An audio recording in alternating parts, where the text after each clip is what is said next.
Every time a mass shooting makes the news, have you noticed yet that the laws put in place would have done nothing to stop the crime? Gun control laws are only disarm the law-abiding. They don't understand that making good people helpless does not make bad people harmless.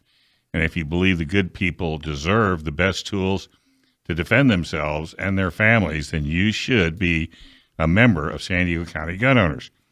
San Diego County Gun Owners makes it easy to connect with the community that's fighting to defend and restore your Second Amendment. Become a member today. It's only $10 a month. Go to sdcgo.org/join to become a member today. Well, this is Mother's Day to all you happy mothers out there being treated extremely well. Happy Mother's Day, Dave. Yeah, absolutely. Yeah, right. No, I'm not a mother. Not me. So Michael is back home in Wisconsin, I think, right? You going to Wisconsin? Somewhere in that region of the Somewhere world. in that region. Yeah. And so we're going to have a special Mother's Day weekend show, which I have no idea what that's going to consist of. We're going to talk about, are you doing gun gifts for gals? We are. And then Tony Simon and a whole lot more. So we're going to talk about CCW permits, workshops. And we got Joe Germisi in the house filling the shoes of Mr. Schwartz. How you doing? I'm doing well. Staying busy? Nice to be back here. Yeah, real busy. Could tell you about the second pig hunt sometime. Oh, you went out a pig hunt? Yeah, bigger one than last year. Did you get a pig? Bigger one than last year. Bigger one than last year. Wow. Well, don't name it, just eat it. Because that's what a friend of mine did. She and her family named it and couldn't eat it. So, what else we got? What, in terms of what I've been doing? No, what do you guys? What else we got on the show? Oh, well, you get the same thing I got, right? We're going to talk to Tony I Simon. figured you're now Michael Schwartz. So. I could never be Michael Schwartz. I'm just a pale, imitation here. Some big shoes. But no, Tony Simon does the diversity shoot. I know he's out of Woodland Hills, New Jersey, which is the other end of the state from where I grew up. But that sounds pretty interesting, some of the things he's doing there. We're going to talk about the gifts for gals, I guess, for Mother's Day, which thank goodness Alisha's here because I can tell you what I got for Nina before, not for Mother's Day, but my gun-related gift. I did probably what you shouldn't do. We'll talk about that later. Yeah, but it worked out. It worked out. Now I'm curious. Make sure you put a notation down to bring that up. But, yeah, because, you never think to buy gun stuff for mothers on Mother's Day unless they're into guns. That's true. Yeah, unless you're fortunate enough to have a mother that's in the guns, then you're so good if you're to go. sitting here trying to think what would be a good gun gift, I think you'd have to be in the gun world to probably figure that out. Oh, I got a good one We've got you guys covered. Yeah, because I see something. Women love this thing all the time. Well, it's been a while before the industry has really looked at women as shooters. Right. Yeah, Whether Absolutely. it's the holsters or bags or just clothing in general. Well, yeah, considering what women are the fastest growing segment, I guess, in the gun community nowadays. Absolutely. So yeah, that stuff should be exploding in terms of what's available out there for them. Well, and I think what it's doing is taking small business-minded folks, women, that are developing their own business because who knows how this stuff should fit better than a woman. Yeah, and that's what, in the classes too, in the CCW classes, I always, I always tell everybody about San Diego County Gun Owners, but I make sure to tell the women about Not Me SD. And because it works, it's better if a woman talks to another woman about that kind of stuff. Because, if you go into a gun shop and you talk to a guy, and you're a woman, you're going to come out with a little pink gun. And it's just, it just doesn't work as well if you talk to a man about it. So Right. And it most likely will not be the correct gun. probably not. It's hard to find. It'll be the Those things are gun real that they individual. want. They think what you want. Yeah. And Which it's, never works. no, Well, it's much better to talk to a by woman the way, than did you see something. Desi's new gun? No, I did not. She got the angel blue. Well, no, it's a shield. She got the shield. Yeah, she They got don't the call it shield. angel blue. They have a different name for it. Angel blue is the Walther name. But it looks just It's the like teal. But it looks just like a teal. It is a teal. Mm-hmm. Yeah, and it looks just like the colors for Not Me SD. Yeah. No. Yeah. Shield put one out. See, so who didn't think women could come up with excuses to go buy another gun? She did have mean- a black one. Now she had to get it in teal. Yeah, well, she It's had like to have a shoes. Get one pro. every color. She had to start a program to be able to get this gun in this color. I think that's how that whole thing went. But yeah, and she's just doing a really, really good job. So it's gonna be a fun show. Fun stuff. Yeah. So yeah, a lot of stuff. We'll talk about classes, talk about training, talk about The upcoming the gun show. Yeah, the gun show is upcoming back. And Yeah. it's put on by a different group, so I'm really curious how this is I'm going to go real down. curious to see how this is going to fly as well. You know, as long as they seem to understand. I mean, they've crossed I all hope the so. T's and dotted all the I's and jumped through every hoop. Was I it think- Lakeside?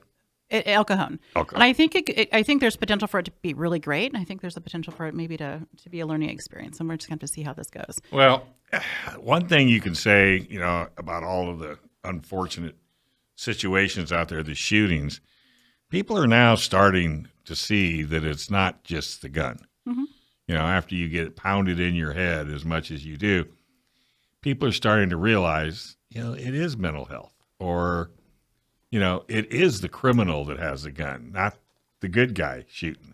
Yeah, and that's the unfortunate part too is, you know, okay, everybody's like what do you do about it? Because whenever one of these things happens, I mean, obviously it's terrible, it's tragic. Absolutely. But you know, unfortunately, where we're at in this country now is we refuse to address the thing. We refuse to address the causes because, like you're saying, it's what we're doing in society. We're creating these people that do this, and there's a number of different causes. It's not just one thing, Right. But again, we have politicians that won't even address it because they're not interested in it. You know, the one Doesn't meet their side. agenda. Well, the one side wants to use it for gun control. That's all they ever say. The other side doesn't say anything at all. And we're not even having an honest discussion about it yet, which makes it really tough to deal with. And really, I don't think you should be able to discuss the situation until you fired a weapon. How many of these people have never fired a weapon? Well, that would be in the ideal world. That would be wonderful. 'Cause I mean, if- really. I mean, that's. What Yeah. did I say this the other day? Somebody said, "You like broccoli?" I said, "I love broccoli." How about you? I hate it. Well, really? How do you cook it? Oh, I don't even eat it. I go, "You've never ate it, and you hate broccoli." You know what I mean? You got to at least go out and try it. And I think that's why the female shooter is more enthusiastic than the male shooter, because she didn't think she would like it. Yeah, and that's but the other thing too though is I see people that shoot that have just a lot of misinformation about what's going on. I ran into a guy last week that was saying, "Yeah, we got to get rid of these ARs. There's just too many shootings." And well, no, not really, because you just have to have some facts. You know what an AR is, sir? Well, yeah, but it's just like I said. There's so much misinformation out there that people just and it's listen from to this. people that have never shot a gun. Right. Yeah, but To a certain degree. I mean, very rarely outside of what's his face, the city council or the supervisor, Hey, Joe Nathan Fletcher, who has shot guns before. He's about one of the only ones that I know that's against guns, even though he knows probably how much he enjoyed shooting guns. And he has a permit. Had. Well, he is. Right. I wonder if have they taken it yet? From what I understand, they have, although it can't. Yeah, I can't be confirmed. It's verify secondhand. that. Where's Right. Mike when you need him? But yeah, it's. I know I have the same conversation all the time. Well, you look at the transport laws. You know, the laws are made and put into place by people who don't own or work or transport firearms. You know, you run your cable lock through the magazine well of your firearm. It's a really great, secure way to secure it. You're not compliant with the law. That's the only locking mechanism you have. Right. Well, yeah, I like I said, because I get a lot of it at KUSI, because I always bring up not me SD, especially if there's women in the room, and then I always like to just kind of test the waters to see what kind of people are coming in to chat. So you never know. So happy Mother's Day. If you're considering giving a gun as a gift to mom, there are a lot of reasons why you might not, or that might not be the best idea. So stay tuned. We're going to talk about it next. But if you own a gun in California, you should have an attorney that specializes in California gun laws on your speed dial. Because if you ever have legal matters that involve firearms, you need California's firearm lawyer, John Dillon, especially if you have questions about red flag laws, gun registration, gun transportation, or maybe you just need to know that your guns are California compliant.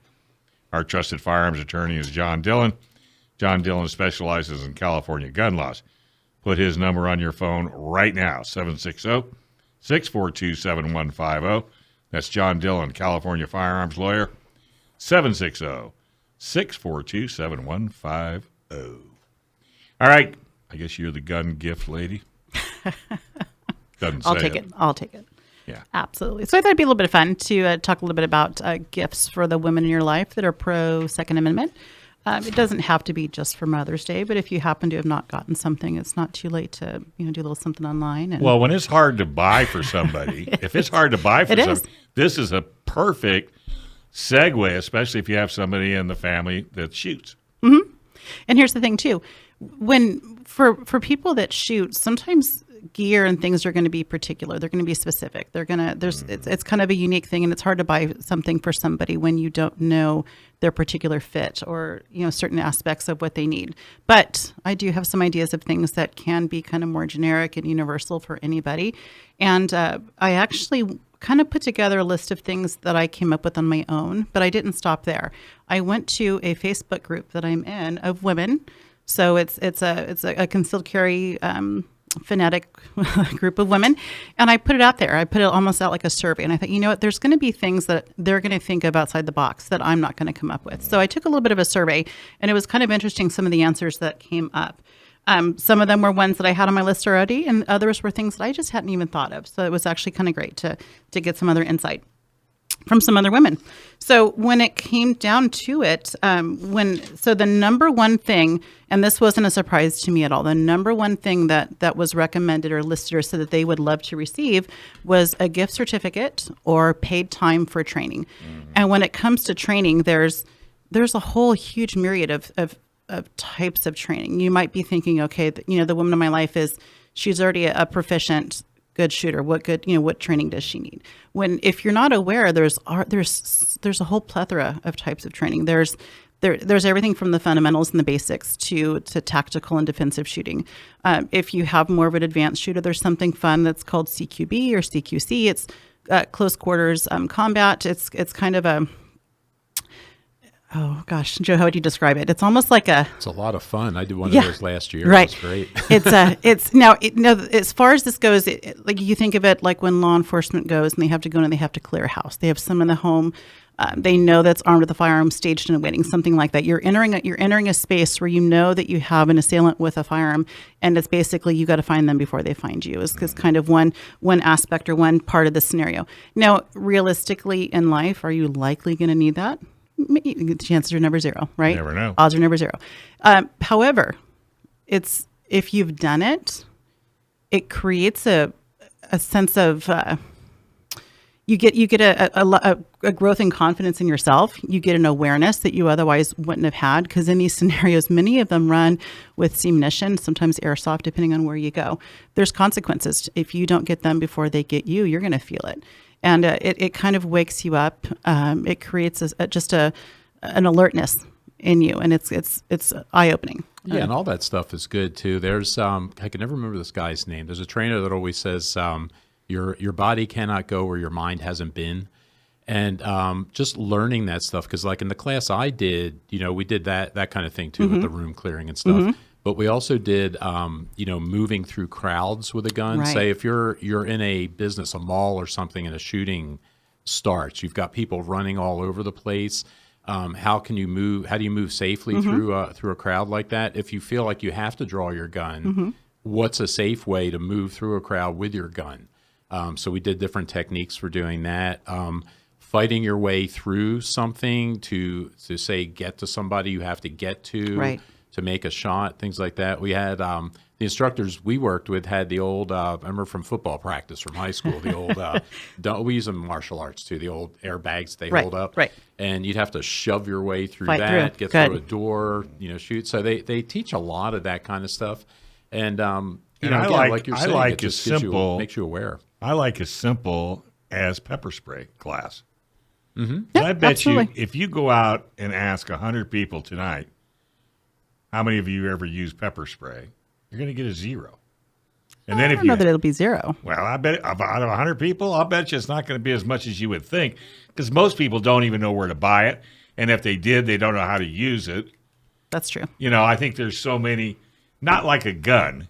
I mean, a gun, you go to the range. Well, and that gets back to the training thing that Mm-hmm. Alisha was talking about, Right. too, because we'll talk about that here in another segment. But the pepper spray class, Mm-hmm. I it's think one that's- thing knowing how to use it, but then knowing when you can and can't use The it. legal aspect of it. Yes, Yeah. because if you use it and you're not justified, that's assault. You could be in trouble. Yeah. Oh, So I there's a know. lot more to Especially- it than just don't go to buying it. New York and you. So training, the whole point is there's so many different training opportunities, even for an advanced experienced shooter. There's a kind of a type of training called, the one I took, it was called team tactics. It's imagine that you're kind of back to the scenario. Imagine you're in a store, in the mall, store, whatever it may be, and you're there with a friend, and there's say an active shooter scenario opens up. You start to hear fire, right? Well, you're with a partner. You haven't had time to prepare for this. Do you have signal? Do you have code words? You likely are not. But it's the idea of the situation's now. It's here. It's loud. It's chaotic. How are you going to coordinate with that partner and get yourself and others to safety? And so it's kind of training in all different types of scenarios. And like I said, are you going to ever need it? I sure hope not. But it creates a sense of awareness and confidence in you that you wouldn't have had otherwise. And so there's all different levels. And my tip would be to pair that training with a spa day.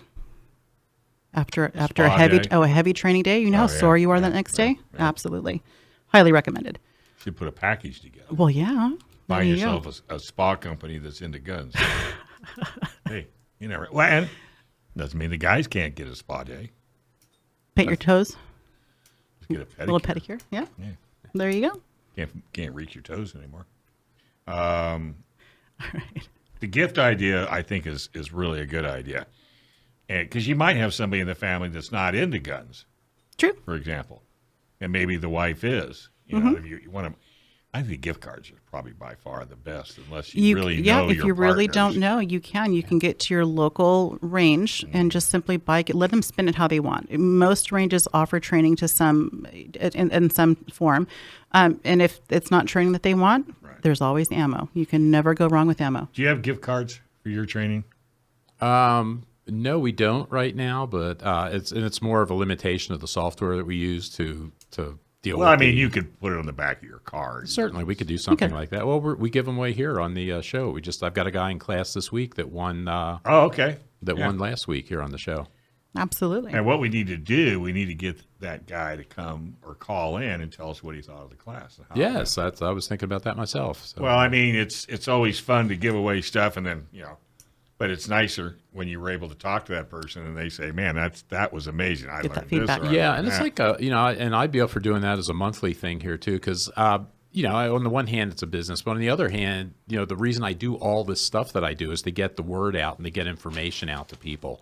So the more people I could get in there, the can't read it. the Well, the better it is, and it's you know. good for you too because you also get good feedback yeah on your training, exactly. which I know you want. I mean, because you want to be the best of the. What did you write on that piece of paper? He can't read. Oh, don't worry about it.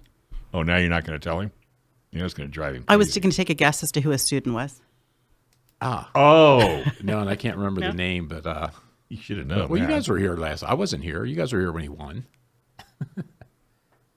Was he that? The guy? What is just you and I? No. All Mike right, was here. we'll wait for the break. We'll ask Rich. we'll talk. I know. Rich well, will know. We'll talk. That's right. It doesn't make any difference. But I'm just saying, it's always fun to bring that person in and get some feedback. No, I think that's a great idea. I was thinking about that myself. Yeah, so I think so that'd be a good thing to do. right. All right. All right. So what else you got on So your list? next gift that we had that by the way, I did this as a voting system, so I'm ranking them in order of most to least. Next up would be, of course, ammo. You could never go wrong with ammo as long as you know their caliber. If not, gift certificate comes in handy. After that was going to be the Mantis, which is a dry fire practice system. I've been thinking about that. The Mantis, I believe the Mantis X is the current version. Is that correct? Or is there a new one after that? If you believe in radio and commercials, the Mantis X was the latest. I believe the X is the one that I have, and I believe that's the most recent. And that's a no ammo fire practice. Correct. It's supposed to increase your ability, like in 20 minutes. Well, it gives you a lot of good feedback. It does. It gives you feedback. Yeah. It's basically a device that'll attach to your firearm. If you have a Picatinny, if you have a rail, it'll attach to your rail. If not, there's an attachment that you can attach to the base plate of your magazine. It attaches somewhere to your firearm. Right. You pair that with an app on your phone, And there's a number of different training scenarios that it can put you through. And it's basically a way to, through dry fire. You can do it live fire. The Mantis X is pistol only. They do have an AR version. Blackbeard, that's it. I was going to say Blackhawk, and I knew that wasn't right. They do have one for an AR. But I think a pistol's, the most common. Probably. Correct. And so it does have an option within the app to designate dry fire versus live fire. You can also use it live fire. And what it does. And it gives you immediate feedback. It'll actually bring up a grid and it'll show you the movement of your firearm. So as you trigger press, and it actually will color code it, red, yellow, green, the movement before you began to trigger press, during the trigger press, and immediately after. So what movement are you having with your firearm?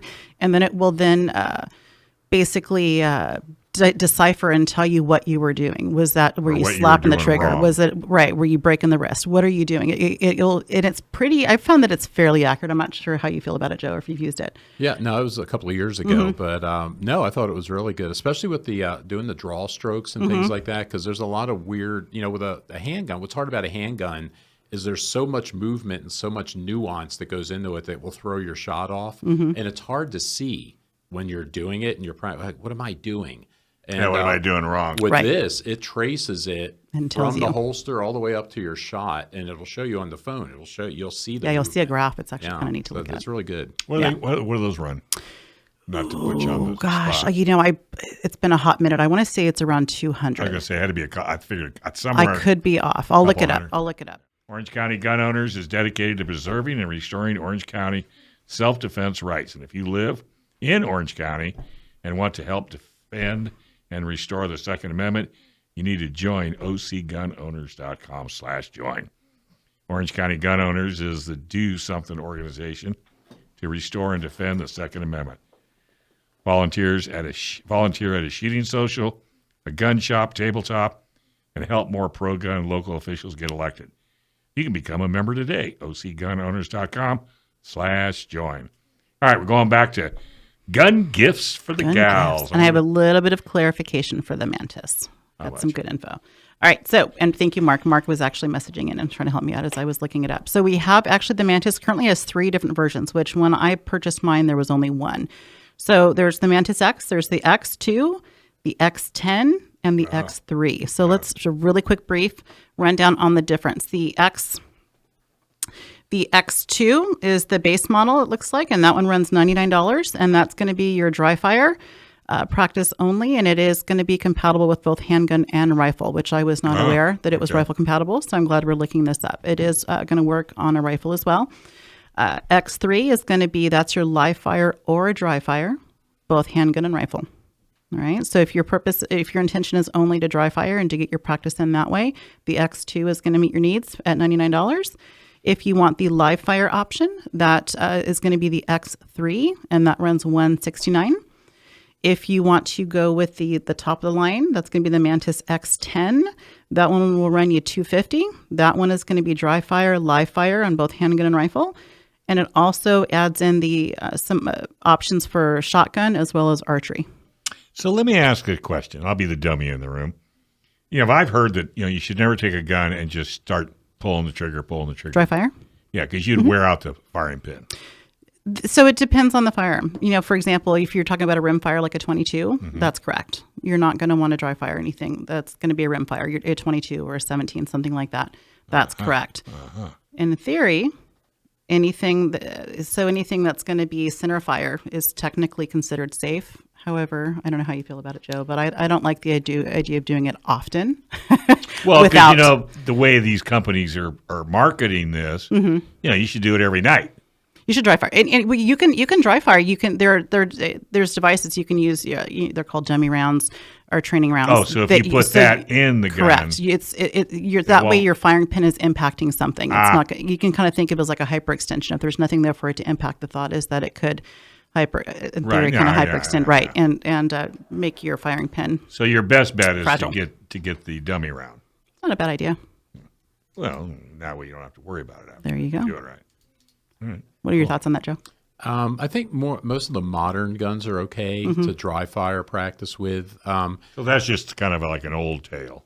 Yeah, well, no, before Older- I think older guns, yeah, it used to be a problem because of the way they were designed. I think now with, if you've got a gun that's, within the last 20 years or so, Oh, maybe an okay. older Well, one's that's- fine. You look, for example, revolvers. So the old style, the way the firing pin was Right. attached to the hammer. So those are going to be all anything that's got that older style with the firing pin attached to the hammer is going to be a little bit more fragile. Yeah, and it's interesting too because like with the revolvers, those are perfect to put the snap caps in or the dummy rounds in because they just stay there. With a semi-auto, if you want to dry fire, you've got to reset that trigger, which I guess you could still do with a snap cap in there because you don't have to pull it back that far. But if you buy a barrel block, they'll give you what looks like a snap cap that's missing the top half.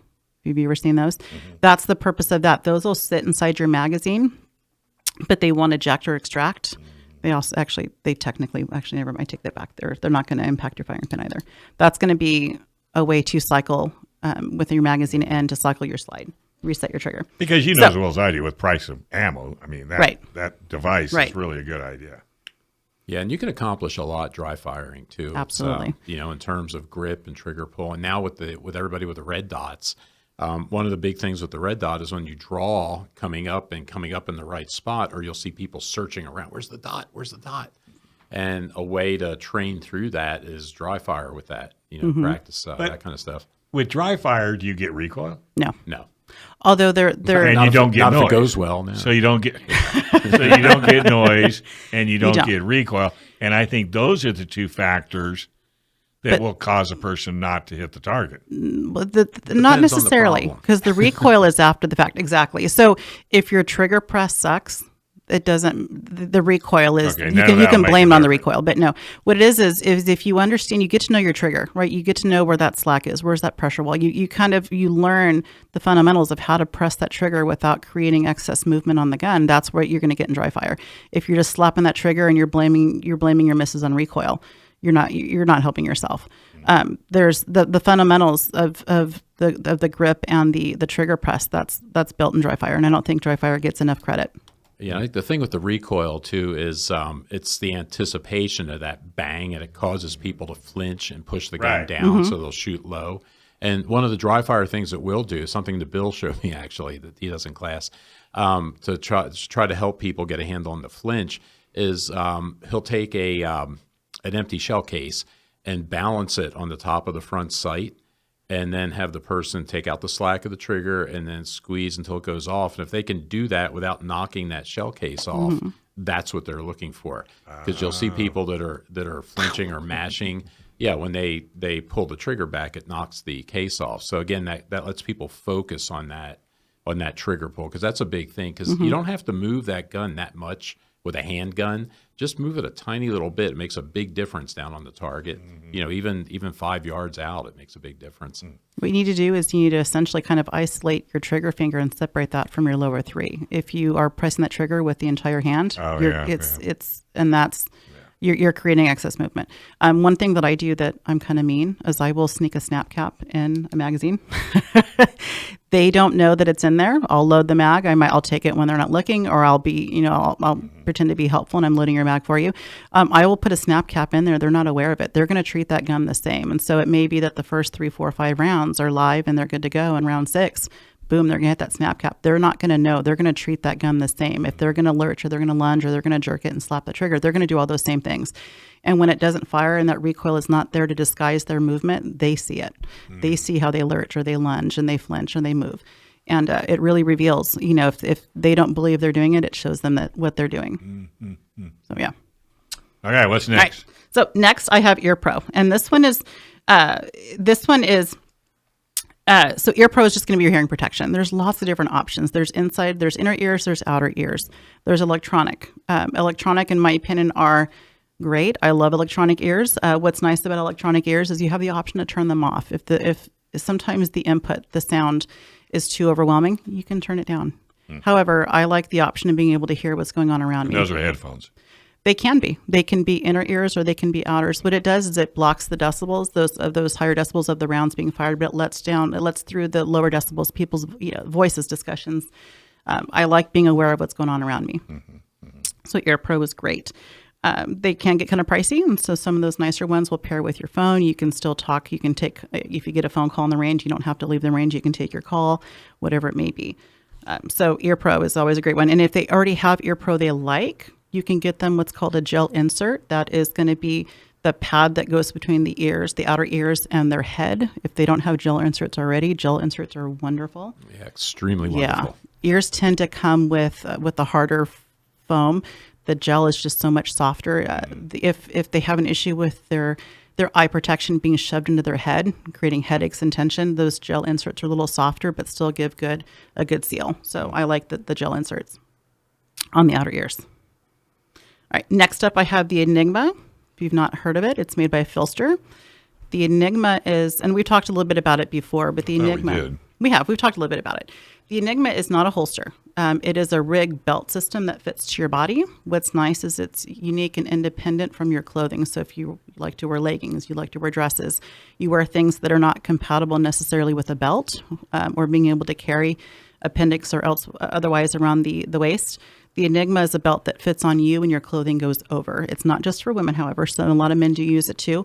It will have a leg leash or a strap that goes around the leg that helps to keep the rig and the holster and everything in place so that when you draw, it doesn't lift or move.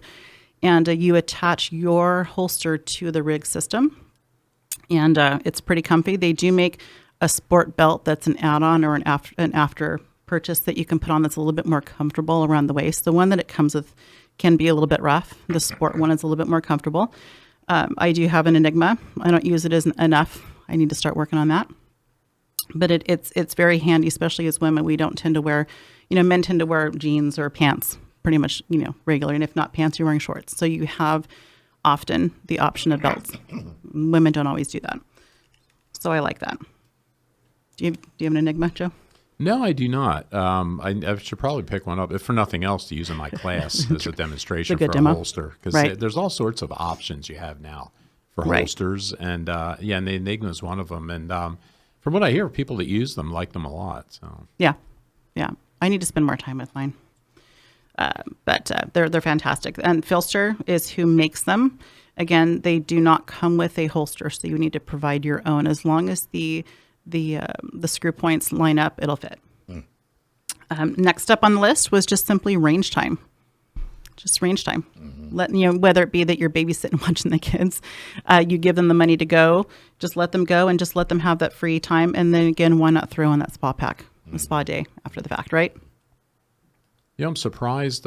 What you didn't mention on your list was the little loaders, the Maglula, or was that? Oh, I caught you too soon. That's okay, up next. Go ahead. So next up on the list, I have the Up Lula. It's a loader. If you're not familiar with what a loader is, it's a device that simply just helps to manipulate the magazine in a way that helps to feed the rounds. And if you manually load your magazines, you'll know that your thumbs get kind of raw and tired. And here in California, our mags tend to be capped at 10. By after maybe round 7. You kind of get tired. Yeah, it's 8, kind of the spring. 9, and 10 are yeah, tough. it's kind of funny. I'll be working with people. I'm like, 6 is good. They don't want to fight that spring. Well, the loader just helps you to manipulate that magazine in a way. There's a few different models of loaders out there. For example, Glock gives you one with your Glock. It's free and it comes with your gun. Not my favorite. I don't know how you feel about it, Joe, but I'm not a fan of the Glock loader. It's free and it comes with your gun. So I guess there's value in that. The one that I like is the Up Lula. It does come in a range of colors. It comes in pink, purple, green, orange. I've seen like a rusty brown and a red, white, and blue. It also comes in black. However, I'm not a fan of black. Any woman will know anything black will get lost in the bottom of your purse and your bag, and it's hard to find. So I like those brighter colors. But the Up Lula will just save your thumbs and save you time. Yeah, and it'll get picked up if you leave it at the range, too. Yeah, Nobody's mark it going up. to pick up your pink one. You never know. There's something to be said. Use a little wood burning. I use a wood burning tool and put my name in it because they are pretty popular. They will walk away. Yeah, my wife has one of those. She loves it. Yeah. And I remember I discovered it after I started shooting matches. And, after these stages, trying to reload these 6 different, 10-round magazines. It's like, the first time I saw that, it was like, wow, I got to have one of those. Well, and so they come, and they are caliber specific to a point. They make one that's skinny and thin for a 22, and then they make one that'll work from a 9 up to a 45. So 9, 40, and 45 will all fit and work with that one loader. Right. So next up, I have a first aid kit, an IFAK. So an individual first aid kit that will travel with you and be handy and convenient if you need it. It's beyond Band-Aids, so it should have, in my opinion, a chest seal and a tourniquet. And if not, a quick clot or a wound seal, something along those lines. Some type of a hemostat. Can't go wrong with a gun cleaning kit either. Get them a gift certificate to have their guns cleaned at a range. That was not mentioned, but you know how wonderful that is? Can you imagine? That would be wonderful. It's one of the reasons why most people should join ranges. Just to get that membership, to get the gun cleaning. So they'll clean my guns. So, host of the Second is for Everyone podcast. The Second is for Everyone Diversity Shoot, and friend of the show, Tony Simon, is back. Stay tuned. We're catching up with the largest pound-for-pound gun bunny in America. Up next. But first, have you ever wanted to get a pilot's license? And here in San Diego, pilots can fly almost every day, which makes San Diego one of the best places to learn how to fly in the world. You can learn to fly with San Diego Flight Training International. Check out this deal just for Gun Owners Radio listeners. You get 1 hour of ground school, 1 hour of flight with an instructor, and yes, you do get to fly. Normally $400, but for listeners, $350. Getting started is real easy. You can give them a call at 858-569-1822 or learn to fly with SDFTI. Call them again, 858-569-1822. And don't forget, SDFTI is hosting a CCW seminar on May 30th. You can learn how to get your CCW permit right here in San Diego. All right, we got a special guest on the line, and he's been on the show before. Going to chat about Diversity Shoot Expedition, Tony Simon. Hey, Tony, how you doing, buddy? Hey, what's going on, guys? Great to be on again. Yeah, we're just kicking back, having fun. So who wants to lead off with this one? Oh, I got a question I'll ask, though. Yeah, shoot. Hey, Tony, this is Joe. Did you hear the intro to you before we came on? Yeah. So Yeah, I what? heard it. Okay, so tell me about the largest pound-for-pound gun bunny in America. If you guys have ever been on my social media, you'll see a picture of me in a bubble bath. And we also had T-shirts with me in the bubble bath. You go on diversityshoot.com, you can actually purchase a T-shirt. And so that came from me relaxing after a NRE in Indianapolis, and relaxed too much with a little too much of the Captain Morgan, and thought it was a good idea to take a picture of myself in a bubble bath and post it on IG. So that went a little viral, and then my partner on Firearms Radio Network decided that he was going to make a sticker of it and give it to his daughter.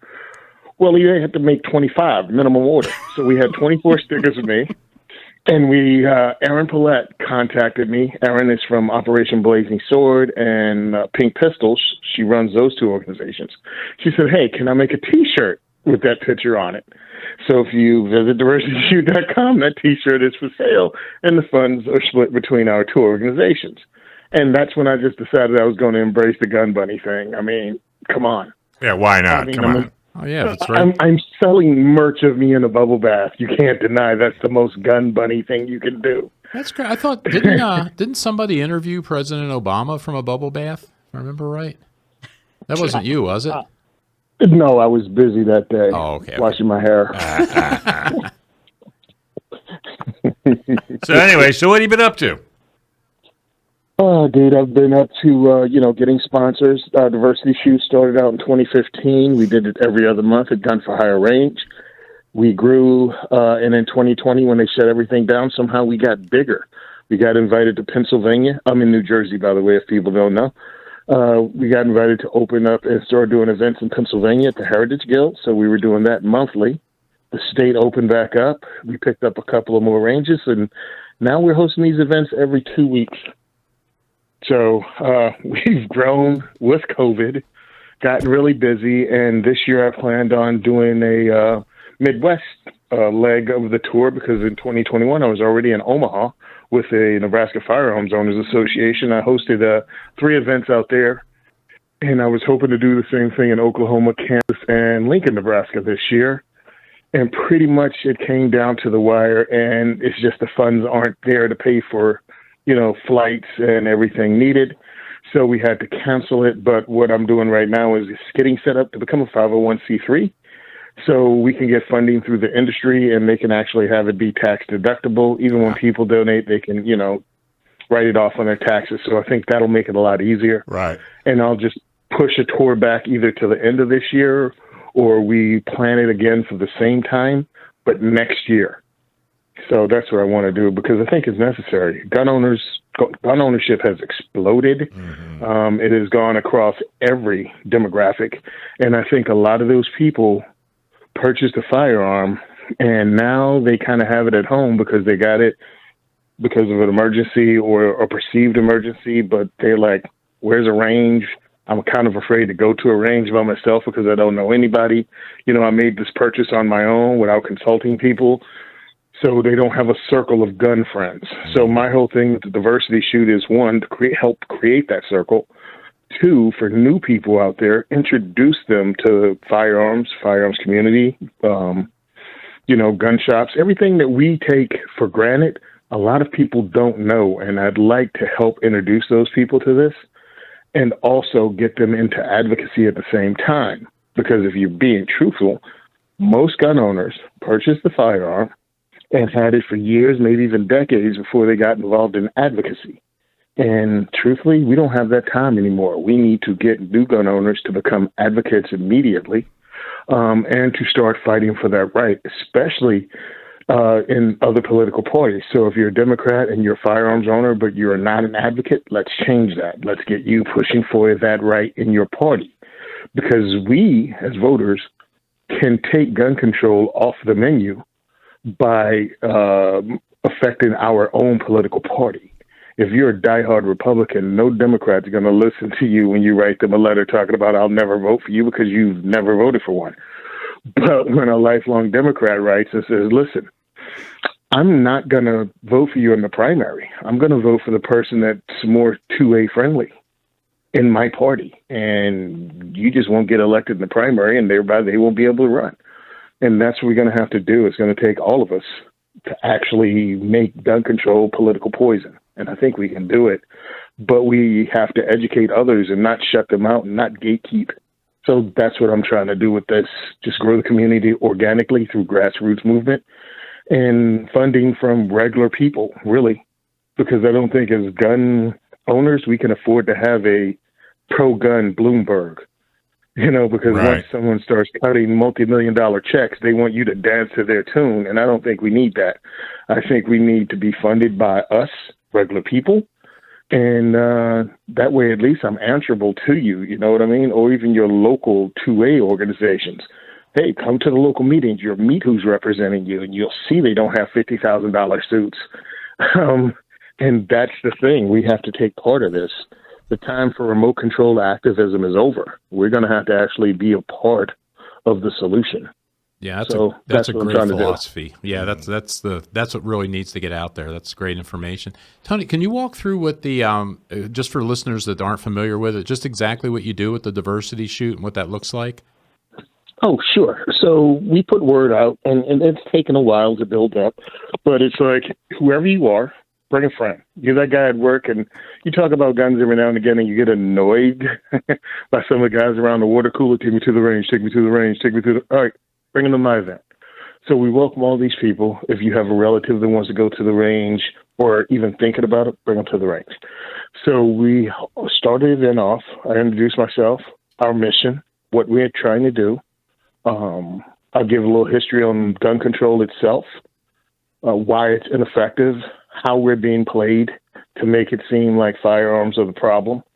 And then I introduce Second Amendment groups in the state that we're in, and they talk about what they do. We have some food. We order pizza, and we get people to talk amongst themselves while they're here, that kind of thing. We answer any questions they have without being like attack mode. You know what I mean? It's not online. It's in real life. So you could ask, why would anybody need an AR-15? And then I can give you an answer, and we can discuss what you really want to know, which is, why are people using these weapons to kill people? Okay, I'll tell you. and we'll have that discussion without it turning into a fight or insults, because we all want the same thing. We don't want this to happen. And then we have some raffles, and we safety brief, and my people go out, and I have a person in every port that's if not a certified firearms instructor, has been instructing people for decades. And our guests go in each port, shoot different firearms that my volunteers have brought to the event or companies have donated, and they just have a great time shooting guns. When they're done, if they're comfortable, they keep shooting guns. If they're uncomfortable, I tell them they can walk out, go in the classroom and hang out and talk to other people. So we keep it to be a social, no pressure, fun event, and then we end it. It's like 3 hours long. But we try to turn it into a fun social event that allows you to ask questions. It's not a monolith. Everybody isn't wearing a MAGA hat. Everybody's not white with a beard and a dude. So that's what we do. All right. What's your website? DiversityShoot.com. All right, buddy. Thanks a lot, Tony. Appreciate. We will be talking to you down the road. Thank you. All right. Thanks a lot. Appreciate right. it. Bye, guys. Our pleasure. Inland Empire gun owners strive to be the ounce of prevention in the fight for your local gun rights. How do they do it? They do it by fundraising and getting local pro-gun candidates elected. You can become a member today. Go to iegunowners.com/join and join the growing number of responsible gun owners stepping up to defend our Second Amendment rights. That's iegunowners.com/join. All right. We've got some prizes. You going to do the prizes and events? Sure, absolutely. I'll give away free things. Sure. All right, so we got some prizes and events to talk about. First, we have our subscribe and win winner. So if you subscribe to our email list, and then you get entered into a drawing, and you can win some pretty cool stuff. We have a winner this week. Our winner for a Gun Owners Radio t-shirt or hat is going to be Vicky Castro. So congratulations, Vicky. You're a subscribe and win winner for this week. We also have an opportunity for members to win free training, and our free training this week is going to be by Mike. Ooh, I'm going to butcher this last name. DeSargo, thank you. From Stronghold Dynamic Training, and if you'd like to be able to win that prize, I just need you to go and register for the drawing at gunownersradio.com/training, the number 4, and then members. So gunownersradio.com/training for members. You can enter to win that training with Mike DeSargo. All right. And that's going to be for training on June 3rd. So that is a specific training date. So sign up now if you'd like to be able to win that. We also have gun show ticket winners. If you remember last week, we talked about the new gun show coming up June 3rd and 4th. And we have a number of winners that followed the instructions. And they are going to be Jorge Alfaro, Robert Lee Wong, and Robert Bennett. Those are our 3 winners. If you'd like to sign up for next week's drawing at gunownersradio.com/gunshow, we're going to be picking some more winners for next week as well. It's not too late to get in. Good. All right, so we got Joe Germisi in the house, Whoop, whoop. and he's going to talk about pepper spray and situational awareness. Is that the latest class you're teaching? It is, yeah. It's one of 2 classes that we've developed, or I developed here in the last couple of months. This will be the 4th month. So we're doing this class the 3rd Saturday of each month. So coming up here the 20th, so next Saturday. Where you do it at? We have a classroom down on Magnolia in El Cajon. So we're right there doing it. And the pepper spray and situational awareness class, it's a 4-hour class. And what it is, the focus is on the situational awareness part, which is just kind of the techie term for paying attention. And it's what we focus on is how to avoid getting into a situation where you have a problem. So in other words, people that would do violence to you, say criminals, people like that, they're predators. They're just like a lion or a tiger. And they select people, they select victims, they look for certain things. The behaviors that they do are noticeable behaviors if you're paying attention. And that's one of the key things, because they look for people who aren't paying attention. And so that's kind of what we try to emphasize in there. And for instance, if you're aware and you're paying attention, you can see these people and you could notice them. And something that John Correa always says is awareness buys you time, time buys you options. So the sooner you see something like that, the more options you have. If you don't notice the person that wants to do you harm until they're right up to you, then there's not much you can do about it. So the class focuses a lot. Again, it's a 4-hour class. And a lot of the 4 hours is just talking about, okay, how to avoid those kinds of people. the behaviors that you could be looking for, the things you can do to not be selected by people like that. Because again, they observe, and we talk about the OODA loop, right, where they observe, orient, decide, and act. So all humans do that. So criminals look at a group of people, they decide, okay, that's the one I want. They figure out how to get close to them, because if they're, they spot you from the other side of the parking lot, they really can't hurt you from there. They have to get close to you. The things that they do to get close are obvious if you're looking. The problem is a lot of people aren't looking. A lot of people are playing with their phones. They're oblivious to everything that's around them, and that's what criminals look for. And so we talk about, how you can avoid being selected in the first place. And then if you are selected by a criminal, or even, it doesn't even have to be a criminal. There's a lot of just goofy people out there now that would want to confront you over some, perceived slight, or you insulted them somehow, you're not even sure what you did, or they want to argue about the gas pump or the parking space or something like that. So, how to avoid dealing with those people if you do get sucked into one of those things, how you might be able to de-escalate that kind of thing. And again, something I always talk about is you can only de-escalate people that want to be de-escalated. And, that's a great thing to try. And if you've worked with it a little bit and you feel like you're good at it, great. But you have to realize that doesn't always work. And so pepper spray is a good alternative. And it's a good way to, get you a couple of seconds to break contact and get out of there, because that's what you're looking for.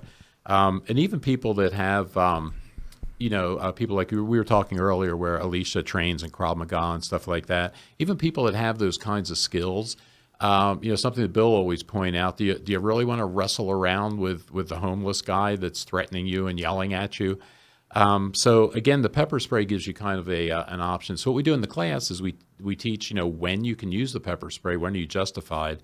Because if you spray somebody and you're not justified, you can be charged with assault, because that's what that is. Mm-hmm. So there's rules, and you have to understand what you can and what you can't do. Do you teach them how to use the pepper spray? We do. The class comes with a pepper spray, so everybody that attends the class will get a real pepper spray. They'll also get an inert trainer that just shoots water, but it works just like the pepper spray. And then we'll run through some scenarios in class. Hitting the target could be a challenge if you're freaking out. Yeah, and that's true. And there's a certain way to do it, and there's a certain way to hold the thing and shoot. And we'll practice. We'll spray each other in class with the inert trainers. So we get to do that kind of stuff. And it's a really useful class, I think. It's really good information. People seem to like it. We've done it now, I think, and I taught it a little bit before this, but probably 4 months now. Do you recommend a specific spray? Yeah, yes. We like the Palm pepper spray, and the reason I like Palm is because it's, there's two reasons. The Palm is small, it's easy to carry, so, if something's small and easy to carry, you'll carry it. Mm-hmm. If it's a big thing, you're less likely to carry it. Mm-hmm. But what I like about Palm, and the other one is Sabre. The Sabre sprayers are a little bit bigger than the Palm sprayers, but the two good things about Palm and Sabre is those two companies regularly check the pepper spray material that they're getting, because it really is pepper. It's made from real peppers. And if you've gardened or ever grown peppers, you know that some years you get really hot peppers. The next year it's the same exact pepper plant. You're getting not hot peppers. So that stuff varies. And as far as we could find out, Palm and Sabre are the only two that regularly check that. The quality control. Is there one thing that I'd like to mention, that you mentioned Sabre? Sabre does have a line, and I don't know if you want to talk about this, but I'm going to talk about it. Go ahead. They have a line of gel that I just would like to be informational to the public. I personally don't recommend gel. How do you feel about gel? Yeah, I love Sabre, but not the gel. Yeah, and there's four configurations, I guess, and we talk about these in class, but you can have Stream, which is what the Palm is, which is what we recommend. Right. The gel, I guess, is a little less susceptible maybe to wind, but the range is going to be shorter, and they say there's a delay maybe of a couple of seconds before it might start to work. Because it has to dry before it'll be effective. But the upside of that is the chances of cross-contaminating, right? Hitting somebody else. But I mean, really, with the Stream, and you can see how the Stream fires, you're not going to hit. I mean, I'm sure I could hit you from here and not hit somebody next to you. Absolutely. And then there's fog and there's cone. So there's 4 different kinds that you see, but the Stream is probably the most prevalent one, I think. Stream is what I prefer. And that's what we talk about there. Yep. So yeah, it's like I said, it's a good class. a lot of that information, and like I said, the whole thing, it's the same thing with the concealed carry stuff. You want to avoid getting into the situation in the first place. And so by being aware, by paying attention, by avoiding things like that, because like we'll talk about, for instance, if you spend any time going downtown, for instance, where you've got the big buildings, you've got the doorways, what people do. It's real easy for someone that wants to do you harm to be tucked into a doorway. If you're walking down that thing and you're walking along the edge of the building, that person could be working with someone across the street who's the spotter. And they just, with a simple nod or a signal, when you get there, the guy just reaches out, pulls you into the doorway. So these are things that people don't think about necessarily. So we talk about that kind of stuff. How do we get a hold of you for the classes? So 2 ways. USCCA. You go to their website under training, under in-person classes, type in your zip code. It'll ask you for, and you'll see all of our classes and all the dates scheduled up there. If you go to the CCW USA site, go under the class schedules. You have to scroll down through all the classes, but you'll see the pepper spray classes in there as well. All right. With mass media hyper-focused on shooting incidents, how should Second Amendment activists respond? Well, let's talk about it up next. But first, is there a better tool that empowers a woman to defend against an attacker? Nope. That's 100 pounds bigger. Well, that's why it's so important for women to learn how to defend themselves with the most effective self-defense tool ever invented. For women, led by women, the Not Me program is designed to help with training, purchasing a gun, and getting a concealed carry permit. And guess what? It's free. To sign up, go to notmesd.org. The program is also available in Orange County and Inland Empire. Get help today at notmesd.org. We're going to be talking about shootings and a few other things as well. By the way, we can finish up on your gifts list. Wrap that up really quickly? We can wrap that up really quick. So let's do that now. Right. Let's go ahead and have you wrap up. And these are gifts for gals. But I'm sure you can get one for a guy too. You can, absolutely. All right, so I'll just kind of blow through it really quickly. Some of the smaller items we had, targets. There's some really fun ones. You can find some fun background targets online. You can get those shoot and sees. All those things are kind of fun. Ranges, most of them will let you bring in your own targets. You're not limited to what they offer. What about those ones that are full of blood? Yeah, some ranges won't let you use those. Because they got to clean up. Yeah, because they got to clean up. So, but those are fun, but not every range will let you use them. So, but those are fun. Little things like D-lead soap or the D-lead wipes they can keep in their bags. A tactical or everyday carry belt, is kind of handy and fun and good to have. A knife, a really good everyday carry knife. You can't go wrong with that. You never know. The knife comes in handy so often. I use mine all the time. There's lots of handmade gun jewelry. I don't know if you've ever... Dave, you probably haven't gone and looked online for this lately, but there's a lot of people have gotten really creative. They'll take those empty shell casings from the range and they'll kind of cut the ends off and they'll make really neat earrings. I've seen pendants. I've seen necklaces, all different types of handmade jewelry or little coasters where they'll instead of bedazzling them, they'll put those casings on there, and they're just kind of all kinds of fun little trinkets and jewelry, things like that. Concealment wall art, things that look like pictures where they have some type of locking mechanism. Usually, I would hope. If not, they'll I've seen RFID ones and everything. It'll lift and expose your concealed firearm for home defense. And for the competitive shooter in your life, if you have one, a Zuka cart. A what? It's called a Zuka. What is that? It's essentially a rolling cart, almost like you would have like a rolling suitcase or rolling luggage, but it's made rugged. It can handle 50 to 75 pounds of ammo, your gear, your whatever. They make some that have like off-road large tires, others that are smaller depending on the terrain you're going to be rolling over, and they have a seat on top, which is really nice. So if you have a competitive shooter that needs to carry lots of gear, if you've ever gone to a competitive shoot, they don't often give you a chair. So it can be a long day with a place to put your backside. Interesting. Cool. That's it. All right. So let me just bounce the Marine situation back in New York, choking this individual out. What do you think, Joe? Do you think that's going to stop people from getting involved since they're trying to prosecute him? I doubt that it'll. Or is have that a kind of reactionary effect. situation? I think if you're somebody like that, especially a young guy like that, if you see something going on, you're going to. If you're the type of person that's going to want to get involved, you're going to get involved. I think on that. I don't know that the reaction out there, because that's similar to what you would see out here probably. You would because the governments are similar. And but I think a person who would see something like that and say, no, I got to do something. I don't think this is going to stop somebody like that. Yeah. I wouldn't think. What do you think, Alisha? I agree. I think you either have the heart to help and to step in, or you don't. And if you do, the consequences are not going to be something that you're necessarily in the forefront of your mind that you're thinking about. Well, it's like law enforcement. You're either going to run in or you run out. Well, and it's different. It's similar too that we talk about, like in the concealed carry classes. The question will come up: well, what about? Do I have an obligation to get involved to stop something? Absolutely not. And right, and that's what we say with a concealed carry thing. No, you have no obligation at all. But what I always point out to people is, there's a million ways that can go wrong if you decide to insert yourself into that. So you really need to think about it. But everybody has a line that they won't cross. In other words, everybody has, okay, yeah, I'm seeing this man's beating up on this woman. I'll call 911. There's a line where everybody has this line. It's just different for everybody. To where, okay, I see something, I got to do something. And it's, what I tell people is know your line now. Mm-hmm. Don't be trying to figure this out in the 3 or 4 seconds that you have and you make a bad decision that that costs you for the rest of your life.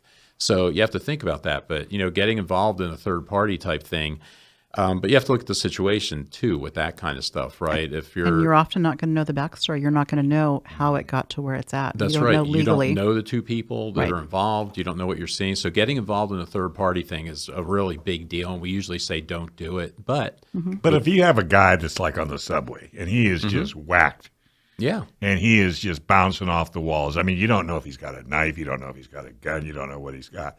No. And for what that Marine did, he just knew he had to stop the situation. And the other two people did the same thing. They grabbed him by his arms to keep him from flailing. Yeah. So I hope it doesn't stop the heroes of the world. Yeah, I don't think so. And this guy, the last I saw, they contributed over $1 million. Oh, yeah, he's got $1.5 million. Yeah. And so you can see how people feel about that. Well, if you're in New York, then just drag him into another county. Down the tracks. You're on the track. Wait till they stop. Yeah, right, exactly. Yeah. No, it's but again, we've had this conversation when we first started the show today, and that is, people have got to just get away from the idea that it's the gun, because it's not the gun. It's the people behind it. The crooks can get guns. They had a guy on, and they asked him, how long would it take you to get a gun? He goes, how long do you want? Yeah. Now. Quicker than I can get a gun. Yeah, quicker than you can get a gun. Yeah. So that's what law enforcement and the legal aspect need to work on, is getting away from this illegal, and not ghost guns. I'm talking the guns these guys are buying, that they're stealing from gun stores, people's cars, because they haven't been, keeping them secure properly. Yeah, and there's always going to be that kind of thing. And again, if we're talking about shootings and this stuff, okay, how do you stop this stuff? The first thing is you have to make a decision to honestly address, okay, we really do want to solve this. And we're not there. No, we're not there in this country. I mean, our political leaders do not want to solve the problem. And that's just how it is. And you see it every time there's one of these shootings. You'll see, the one political party uses it for gun control. That's their objective. Because they know we have, by some counts, people say over 20,000 gun control laws in this country. Oh, it's ridiculous. And we don't need more laws. And it's obvious the laws don't work for that thing, because they're not intended to do that. They're not intended to impede criminals. They're intended to impede law-abiding citizens who aren't hurting anybody. Because they're the easy ones. Well, yeah, and then you get the other political party that says nothing, that doesn't stand up for this stuff. So it's hard to make any progress with this thing, if people aren't willing to honestly talk about it. And this is where training really becomes the forefront. Because if they're not going to follow the laws, and the crooks aren't going to follow the laws, and the government's not going to enforce the laws, then you need to protect yourself and be prepared and make the right decision when each incident comes up, not to cross that line and get yourself in even more trouble. And that's why you see what's happening with concealed carry around the country. Are we at 27? I want to say, or 26 states now that are constitutional carry. So it's over a majority now of the states, and there's several more states that have those things in their legislature. The left out. Well, terrible. because again, and they're creating it though, because people are feeling not safe. I just talked to a guy in church today who's, not a gun guy and is thinking of, he's asking me, hey, I should probably do this now. Yeah. Because again, people are not feeling safe with that. And, and I think they're right to not feel safe because I we're agree. doing things, if you look at some of the policies and things like, for instance, and this isn't, like I said, if you really wanted to solve the problem, you could do a lot more here. But like they know that, and I forget the exact statistic, it's 70-something% of violent crime is committed by career criminals. It's people who do this for a living. Right. So when you refuse to prosecute these people, you refuse to keep them locked up, you continue to defund police and attack police, then you're going to get more of this. I mean, it's and not. don't you love it that now all of a sudden they're saying they never defunded the police and they don't know why everything is happening the way it's happening. Well, and that gets back to the other part of it too, because we were talking about, we're going to talk about what, as a Second Amendment advocate, how do you address this? When you run into people like this, and the first part is the education part, because there's so much misinformation out there, and it's like one of the things you've been hearing now with this shooting in Dallas is that, people are saying that, or not people, but like the news agencies, the politicians are saying, well, there's been over 200 mass shootings since the beginning of the year. And it's a bogus number. Where it comes from is there's a group called the Gun Violence Archive. And if you're listening, if you're by your computer, just click on that. Go to the Gun Violence Archive. And it's a site that claims to be a legitimate site that just accumulates data on this stuff. And it's broken up really nicely. And if you go, you can click on mass shootings, you can click on school shootings. But if you click on mass shootings, you'll see all these shootings. What they've done is they've redefined what they're calling a mass shooting. The FBI has traditionally said a mass shooting is 4 or more people killed, not including the shooter, and that happens in a public place. So it's not a gang shooting. That's how they define a mass shooting. And if you look at what they've done on this site, they're saying they've redefined it as 4 or more people shot. So there doesn't need to be any fatalities. So it could be any crime at all where 4 or more people were shot. And that's what you get. And they count those as mass shootings. If you click on the school shootings thing, there were school shootings, and I'm looking at it, and it says number of people killed, number of people injured, and I'm seeing like 0 and 0. Well, how is that a school shooting? And I click on it, and they're really good about, they show you the sources. And I click on the thing, right, and it's like the one I looked at, it said a kid, the school safety officer found a shotgun in a kid's car because the car was part of a prank they did earlier, so it was parked somewhere it shouldn't be. That's why they were investigating it. And in the course of that, there was a shotgun in the car. The kid had no intention of doing anything with it. They just found it there, but they're calling that a school shooting. Is that like people dying with COVID and they died of a heart attack? Or in a car accident. Or from and they COVID. happen to have COVID along with that heart attack, that massive heart attack, Or car accident. or a car accident. Yeah. No, I mean, if anybody can manipulate numbers. Well, and that's the thing, though, but it's the intentional misinformation, because CNN, they're See, not now they stupid, shouldn't even be allowed to put that up there. But they do, and CNN does, MSNBC does, your president does, and they all know better, but they're doing it Oh, are anyway. you kidding? Well, the masses are going to they're going to spoon feed the information. It's going to be accepted, not questioned. Well, Well, the press secretary is a prime example. Goodness gracious, great balls. Yeah. What does Ben Shapiro calls her, the world's worst press secretary? Yeah, I know. But, It's pretty bad. Hey, a lot of companies waste an enormous amount of money on marketing. The design is excellent, the photos are beautiful, and your website looks great on your phone, but it's just not getting customers. Why? Because you don't have the words that make people buy. But now you can fix that with Sage Tree. Sage Tree can help you find the words that make it easy for your customers to understand what you do and how to buy from you. Stop wasting money today and schedule a call. Getting started is easy. Visit sagetree.com and click on the schedule an appointment button. That's sagetree.com and click on the schedule a call button right now. All right, we got some recent shootings, and we're kind of looking them up as it is, like what isn't being reported, what should gun owners know. Which one do you want to pick first? Well, let's go close to home. Let's go San Marcos. Yeah, what happened in San Marcos? So there was a baseball field. I believe the article stated approximately 200 people, I believe, were in the vicinity. The game. Yeah, a game. And shots rang out. According to the article, it stated that those who called in 911 stated there were between 7 and 9 shots heard. However, if you've ever been in a vicinity of shots, there's sound that will reverberate. Who knows? It could have been half of those, and then the sound could have just been just the sound carrying. We don't know how many shots, but they're reporting between 7 and 9, as the article stated.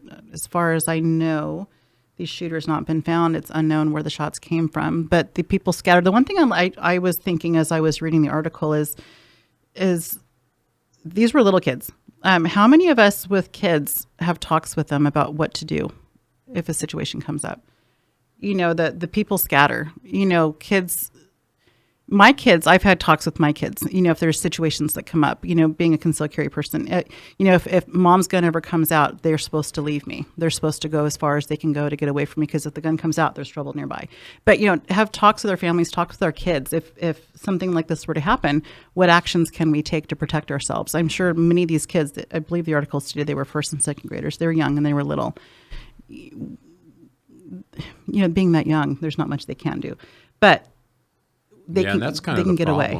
Right. Yeah, and they talk about, like when we talk about school shootings sometimes, because my wife was in education for over 30 years, and, they talk about the run, hide, fight thing. Right. If you've got a classroom full of kindergartners or first graders or second graders, you're not running anywhere. Nobody's running. Right.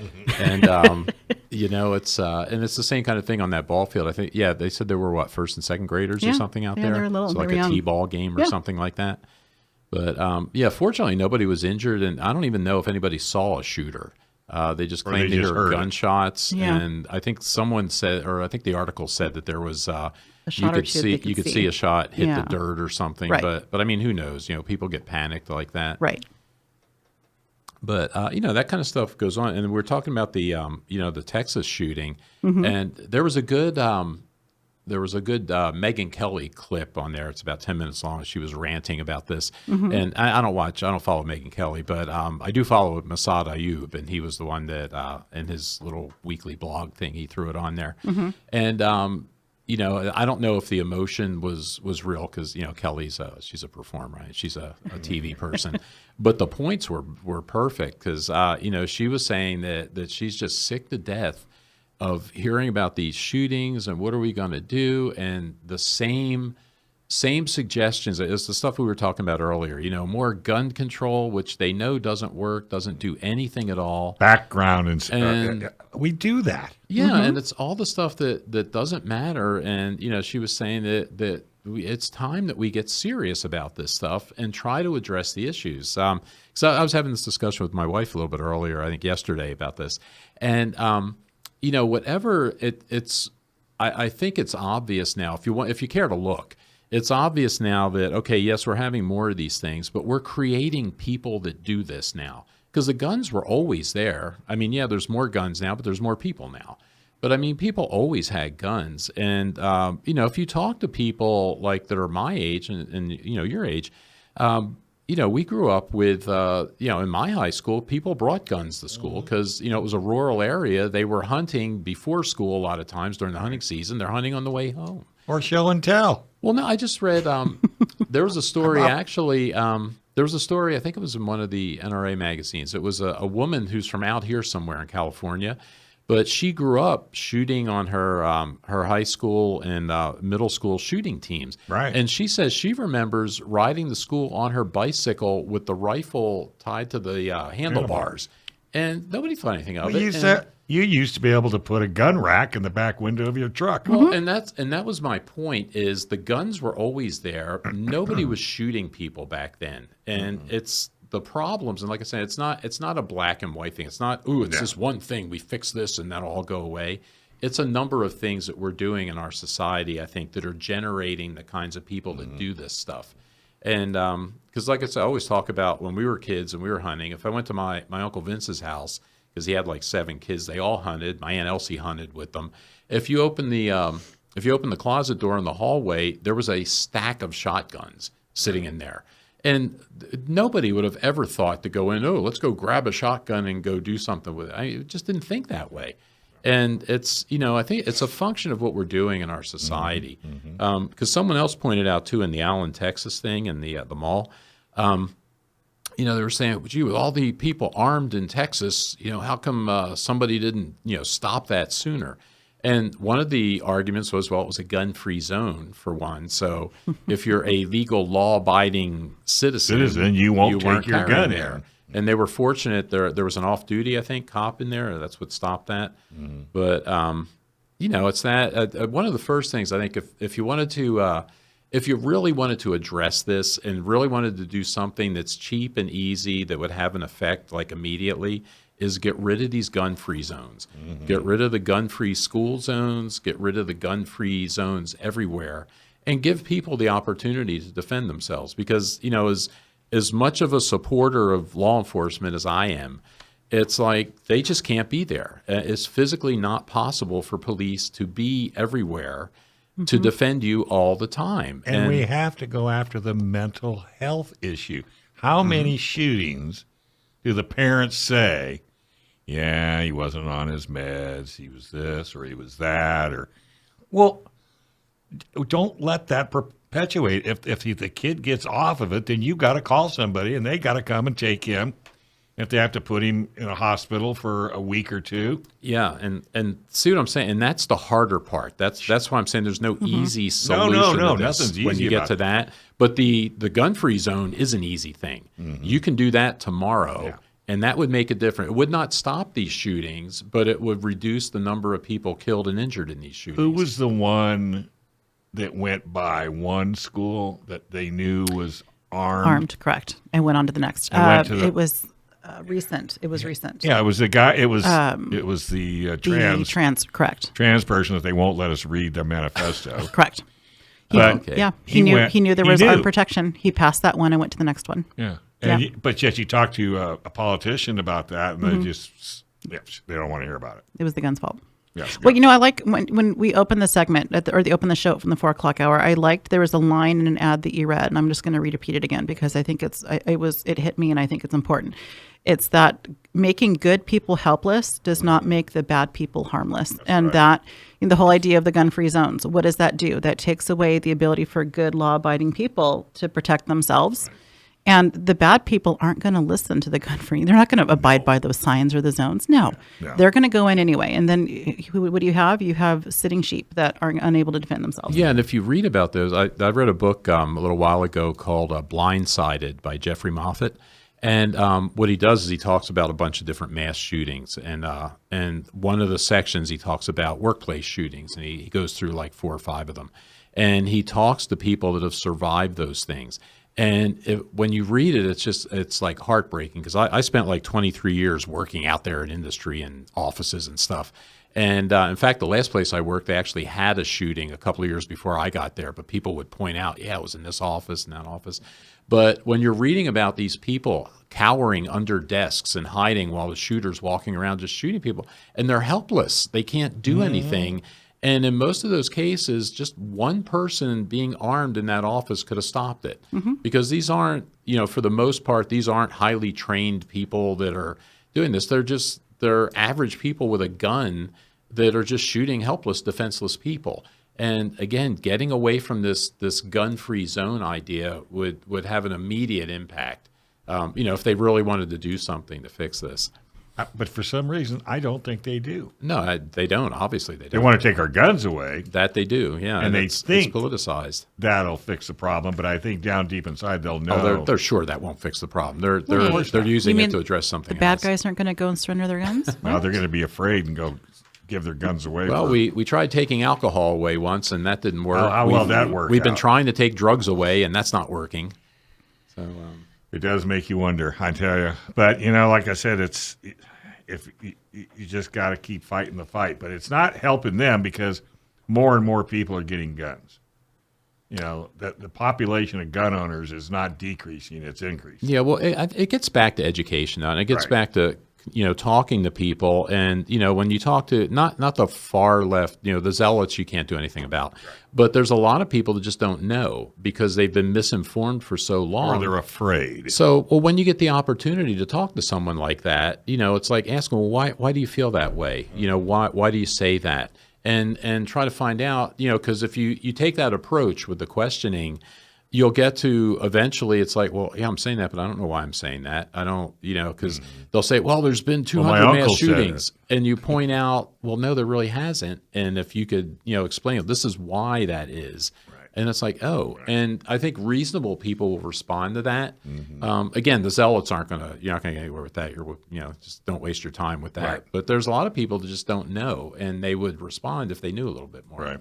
And again, it's education. Education. So that's your responsibility. It's like Tony was saying, as a gun owner. Right. That's your responsibility. Talk to people, engage people with that kind of stuff. Yeah. You bring up those conversations. I bet you're going to find a lot more people that are on the same page with you than you realized. But we're all afraid to. A lot of us are afraid to make those introductions. Well, I really talk a lot about not me SD, to especially women that come to KUSI. And if I get any pushback, I will, like you said, I actually, okay, well, what is it about a gun that you don't want to have anything to do with?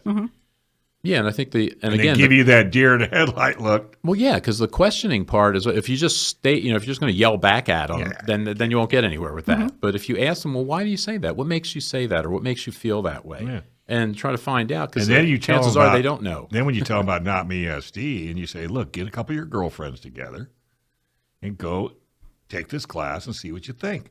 It's not going to cost you anything, and you might learn something. Yeah. And then they kind of look at you like, it's kind of like the broccoli thing. Yeah. Don't tell me you don't like broccoli unless you've tried the broccoli. You know what I'm saying? Then you can tell me. And there are people that will probably take the not me course and just say, okay, that was good, thanks, but not get involved in gun ownership or. I'll tell you, you rarely see somebody that shoots for the first time that doesn't like it, though. Because, we do the Women on Target things 4 times a year, the shooting socials, and people really love it. Hey, the gun show is back in San Diego. Can you believe it? Nope, not at Del Mar. And Gun Owners Radio is giving away some tickets. You can join San Diego County Gun Owner Radio and the rest of the community at the Big Gun Show on June 3rd and 4th. It's going to be at the East San Diego Masonic Lodge. Vendors from all over the U.S. will have modern firearms, antique firearms, knives, hunting rifles, gun parts, ammo, collectibles. Lots of trainers will be out there trying to get you to go get some training. Tickets are only $15, but you can win them right here on Gun Owners Radio for free. All you need to do is go to gunownersradio.com/gun show. All right, we're going to stump Mike's nephew. We got Sam the Gunman on the line. How you doing, buddy? Great. How are you guys? Just living the dream. So do you want to go ahead and read this question? Sure. Alisha? All right, Sam, you ready? Yeah, let's have it. All right. So our question today comes from Nelson from Los Angeles. And the question is, what does the 99 in Ariska Type 99 signify? Nelson from Los Angeles, thanks very much for writing in. First of all, point of order, the Type 99, strictly speaking, if you want to get way down in the weeds, should not be referred to as an Arisaka because it was not designed by the same guy as the Type 38, its predecessor. But the actual answer to the question that Nelson wrote in is that it refers to the year, but not on our calendar, on the Japanese imperial calendar. Back when Japan was structured a little bit differently socially, they denoted the year of adoption of new pieces of military hardware using their own special imperial calendar based on the dates of accession. I don't know what the correct term would be of each emperor. And so the Type 99, or the 99 in Type 99, denotes the 99th year of whichever imperial family or which So that would be, I don't know, I think 1940 or something. I don't know the conversion. Well, don't feel bad. Everybody's looking over their shoulder to see if you're looking. I'm serious. Never cease to amaze me. Never All right, cease. Sam, you are correct. I'm just going to go ahead and read the answer that we have written here, but you got it. So the Type 99 represents the last line of bolt-action rifles used by the Empire of Japan during World War II. Unlike many Western firearms, such as the 1911, the designation of Type 99 is not the year of adoption or manufacture, but rather the year of the Emperor's reign. This makes the year of adoption 1939, and the rifle was produced until the end of World War II in 1945. And that's Well, there you go. There you Yeah. go. So, hey, Sam, well, How did you know that? a guy, he knows all this stuff. I actually own one. I own a last-ditch Type 99 produced at Nagoya Arsenal in May of 1944. So they were losing the war pretty badly by that point. And what's fascinating about it to me is just how much stuff has changed from the standard configuration. It's very roughly produced. Not to cast any aspersions on the design, because it's a great design, but it was a rifle produced under desperate conditions. They were being firebombed round the clock at that point. Hey, Sam, is there a chrysanthemum stamped on your rifle? Yes, as a matter of fact, there is. Wow. Mine is still intact. It has not been defaced. The Very majority impressive. of Imperial Japanese military surplus had the chrysanthemum defaced, but mine is still intact. So whichever GI brought it home must have done a good job of hiding it. Hey, explain the significance of Yeah. that to Dave. Yeah, what is with the chrysanthemum? The chrysanthemum was the symbol of the imperial throne, and I'm not an expert on Japanese culture, so I can't give you lots of intimate details on this, but it represented the emperor, just like, just like an eagle or something of that nature might represent the United States. Gotcha. And so stories vary. Some people say the chrysanthemums were defaced on captured rifles before they were handed over to the Americans as a sign of sort of disrespect to the Americans, because the seal of the emperor wouldn't be falling into our hands. Some sources say that they were defaced on the orders of American officers so that GIs wouldn't be bringing home Japanese imperial seals. Either way, mine still has it, which is pretty cool. That's pretty cool. So as you were speaking, I was looking these things up, and here seems to be the consensus as to the removal that I'm finding. It says, since it was considered a disgrace or dishonor to hand over a rifle that was the property of a deity, to avoid handling such property over willingly, soldiers would deface before surrendering to make sure enemy soldiers could I believe there's a typo in there, couldn't take hold of what was the emperor's property. Yeah, Makes that's the sense. story I've heard. Yeah. Mostly, yeah. Well, it makes sense. I mean, let's face Of it. course it does, yes. Yeah. And it was a 16-petal chrysanthemum, and was the symbol of the Japanese emperor. So have you fired that gun? I haven't fired it yet. I have yet to get my hands on some ammo, but I have a lead on a box. What type of ammo does it carry or fire? 7.7 Japanese, not to be confused with the other 7.7 Japanese, because the Japanese Army and Japanese Navy had completely separate logistics systems with incompatible ammunition. Really? Well, let's think of it out of the box. That might help explain why we won. Yeah, I was just gonna say that makes kind of perfectly good sense. Okay, here's a picture of it. Wow. Yes, that was pretty handy, I guess. You're lucky or fortunate to have a rifle that has that on there. Well, 'cause I think that makes it a little more valuable, I think, doesn't it? I would imagine. Yeah, it does. I'm not going to sell it though, because I think it's. I'm not interested in it because it's Japanese. Specifically, I'm interested in it because it's a last-ditch rifle. Right. Firearms produced under duress fascinate me. And you do know this is the beginning of the end. You're just going to start collecting, and your house is going to get fuller I already have. and fuller and I think fuller. we're past the beginning. Oh, we already passed that? Yeah, I think so. I would imagine so. Yeah, Right. I don't blame you. I do the same thing. So, Sam, your latest blog, can you tell us a little bit about that? Yes, you guys all got 2 blog posts this past week because I didn't upload one the week before. The one of them was about the Ruby Ridge incident. Well, specifically the effect it had. But the one I really want to talk about is about concealed carry laws. And what I do is I explain the difference between shall issue, may issue, and constitutional carry using simple terminology so that any beginner who's never touched, never smelled a gun before can catch on, with the idea being that that's one of those things where, like, all of us and you guys in the studio, we all know what shall issue and may issue mean and why the Bruin decision was so important, but not everyone might know that. So it's an explainer for everyone. Perfect. Fantastic. Yeah, I like it. All right, bud. Well, hey, look forward to hearing from you next week. We'll try harder to see if we can stump you. Well, as always, thanks very much for having me on, and thank you, everyone, for listening. Happy Mother's Day and good night. Absolutely. Thanks, Sam. Same to you. Thanks for watching this episode from Gun Owners Radio. If you're watching mainstream media, you're not getting the truth about guns and the Second Amendment. Gun Owners Radio is the easiest way to stay on top of the Second Amendment fight, the fight for your self-defense rights.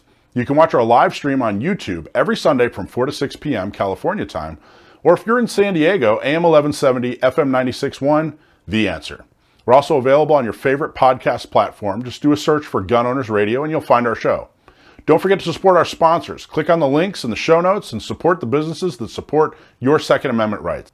Like and subscribe to help defend and restore the Second Amendment, not just in California, but across the country.